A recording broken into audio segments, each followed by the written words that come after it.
नमस्कार, विनायक घाळे स्टडी या यूट्यूब चॅनलवर आपल्या सर्वांचे सहर्ष स्वागत आहे।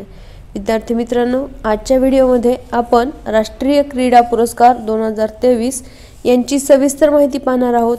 हे पुरस्कार कोणामार्फत दिले जातात, त्यानंतर हे पुरस्कार कोणत्या कोणत्या क्षेत्रासाठी दिले जातात आणि या पुरस्कारांचे स्वरूप काय आहे हे पाहणार आहोत। आणि या पुरस्कारांवरती आपल्याला सर्व परीक्षांमध्ये प्रश्न विचारले जातात। राज्यसेवेची जाहिरात आलेली आहे आणि तर सर्व परीक्षा आहेत, तर या सर्व परीक्षांमध्ये आपल्याला यावरती प्रश्न विचारले जातात।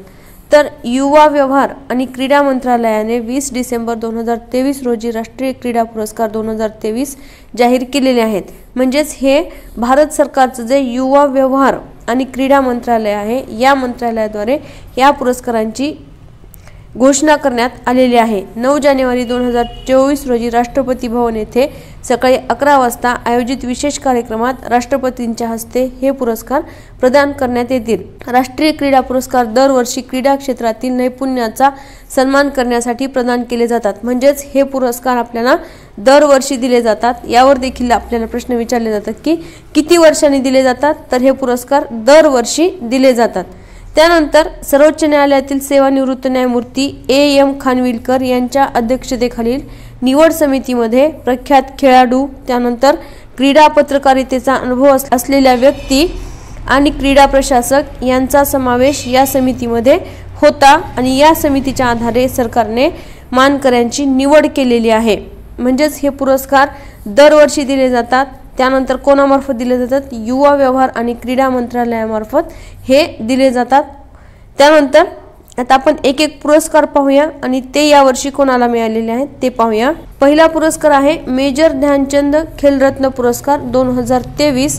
तर हा पुरस्कार कोणाला दिला जातो, तर मेजर ध्यानचंद खेलरत्न पुरस्कार हा मागील 4 वर्षांच्या कालावधीत क्रीडा क्षेत्रातील नेत्रदीपक आणि उत्कृष्ट कामगिरी करणाऱ्या खेळाडूला दिला जातो।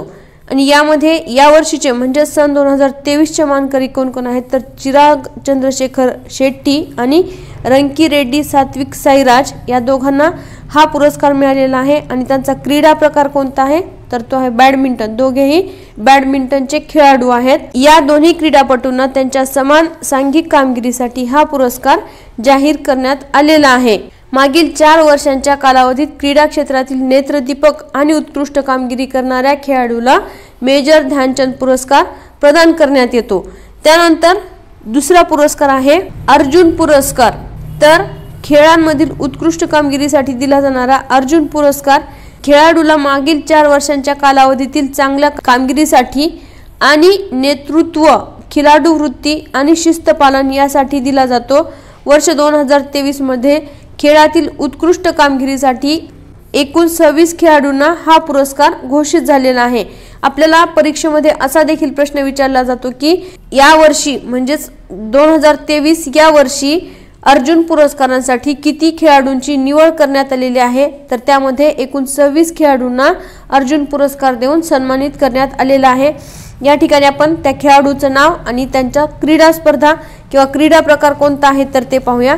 तर ओजस प्रवीण देवतळे धनुर्विद्या किंवा तिरंदाजी, अदिती गोपीचंद स्वामी धनुर्विद्या किंवा तिरंदाजी, Sreeshankar M athletics, Parul Chaudhary athletics, Mohammed Hussamuddin boxing, R Vaishali बुद्धिबळ, मोहम्मद शमी क्रिकेट, अनुष अग्रवाल घोडेस्वारी, दिव्यकृती सिंग घोडेस्वारी dressage, Diksha Dagar golf, Krishan Bahadur Pathak hockey, Pukhrambam Sushila Chanu hockey, Pawan Kumar kabaddi, Ritu Negi kabaddi, Nasreen kho kho, Pinki lawn bowls, Aishwary Pratap Singh Tomar shooting, Esha Singh shooting, Harinder Pal Singh Sandhu squash, Ayhika Mukherjee table tennis, Sunil Kumar कुस्ती, एंटीम कुस्ती, नैरम रोशिबिना देवी उशू, शीतल देवी पॅरा धनुर्विद्या, इलुरी अजय कुमार रेड्डी अंध क्रिकेट, प्राची यादव पॅरा कॅनोईंग।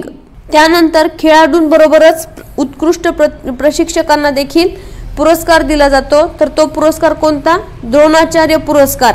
आणि सन 2023 सालातील द्रोणाचार्य पुरस्कार प्राप्त प्रशिक्षक कोण आहेत ते पाहूयात। तर क्रीडा प्रशिक्षणात सातत्याने उत्कृष्ट व गुणवत्तापूर्वक कार्य करणाऱ्या आणि आंतरराष्ट्रीय स्पर्धांमध्ये खेळाडूंना उत्कृष्ट कामगिरी करण्यासाठी सक्षम करणाऱ्या प्रशिक्षकांना हा सन्मान म्हणजेच द्रोणाचार्य पुरस्कार दिला जातो।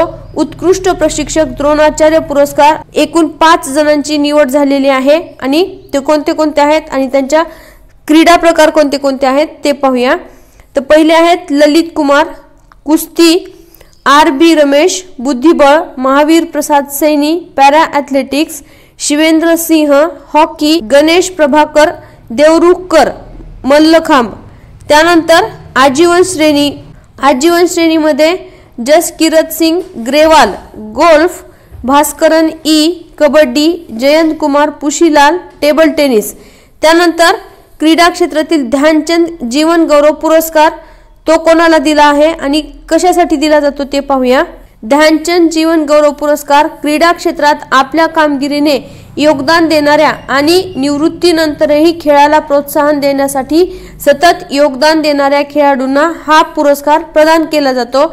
यंदा या पुरस्कारासाठी एकूण 3 प्रशिक्षकांची किंवा खेळाडूंची निवड झालेली आहे। त्यामध्ये मंजुषा कंवर बॅडमिंटन, विनीत कुमार शर्मा हॉकी, कविता सेल्वराज कबड्डी। यामध्ये आपलं ध्यानचंद पुरस्कार आणि द्रोणाचार्य पुरस्कार यामध्ये थोडीशी गफलत होऊ शकते। द्रोणाचार्य पुरस्कार जो आहे तर तो प्रशिक्षकांना दिला जातो, तर ध्यानचंद जीवन गौरव पुरस्कार हा किंवा निवृत्तीनंतरही खेळाला प्रोत्साहन देण्यासाठी सतत योगदान देणाऱ्या खेळाडूंना हा पुरस्कार प्रदान केला जातो। त्यानंतर मौलाना अबुल कलाम आझाद चषक 2023 आंतर विद्यापीठ स्पर्धांमध्ये सर्वांगीण उत्कृष्ट कामगिरी करणाऱ्या विद्यापीठाला मौलाना अबुल कलाम आझाद चषक म्हणजेच MAKA चषक दिला जातो। यंदा अमृतसरचे गुरु नानक देव विद्यापीठ या चषकाचे मानकरी ठरलेले आहेत। या वर्षीचे मानकरी कोण आहेत तर गुरु नानक देव विद्यापीठ अमृतसर आणि त्यांना कशासाठी मिळालेलं ते एकूण सर्वोच्च कामगिरीसाठी विजेता म्हणून त्यांना हा पुरस्कार देण्यात आलेला आहे किंवा हे चषक प्रदान करण्यात आलेला आहे। त्यानंतर लवली व्यावसायिक विद्यापीठ पंजाब हे प्रथम उपविजेते विद्यापीठ ठरलेले आहे, तर कुरुक्षेत्र विद्यापीठ हे द्वितीय उपविजेते विद्यापीठ ठरलेले आहे। यानंतर आपण पुरस्काराची रक्कम पाहूया। तर सर्वात पहिला पुरस्कार आहे मेजर ध्यानचंद खेलरत्न पुरस्कार आणि याची राशी आहे 25 लाख रुपये। अर्जुन पुरस्कार 15 लाख रुपये। द्रोणाचार्य पुरस्कार 10 लाख रुपये।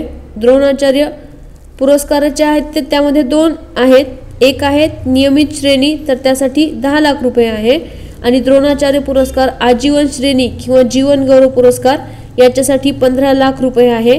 तर ध्यानचंद जीवन गौरव पुरस्कार 10 लाख रुपये इतकी राशी दिली जाते। यावरती आपल्याला मेजर ध्यानचंद खेलरत्न पुरस्कार कोणाला मिळाला, अर्जुन पुरस्काराचे मानकरी असणारे खेळाडू किती आहेत किंवा या पुरस्कारांचं स्वरूप, हे पुरस्कार कोणामार्फत दिले जातात, असे वेगवेगळे प्रश्न आपल्या परीक्षेमध्ये विचारले जातात। त्यामुळे ही सर्व माहिती आपल्या परीक्षेसाठी अतिशय उपयुक्त आहे। पुरस्कारांची PDF आपल्याला विनायक घाया स्टडी नावाचं ॲप आहे, तर त्यावरती आपल्याला ही PDF पाहायला मिळेल। तिथे जाऊन आपण ही PDF पाहू शकता। जर आपल्याला व्हिडिओ आवडला तर लाईक करा, शेअर करा, चॅनलला सबस्क्राईब केलं नसेल तर सबस्क्राईब करा आणि जर आपल्या काही सूचना असतील तर त्या आम्हाला कॉमेंट बॉक्समध्ये नक्की कळवा। धन्यवाद।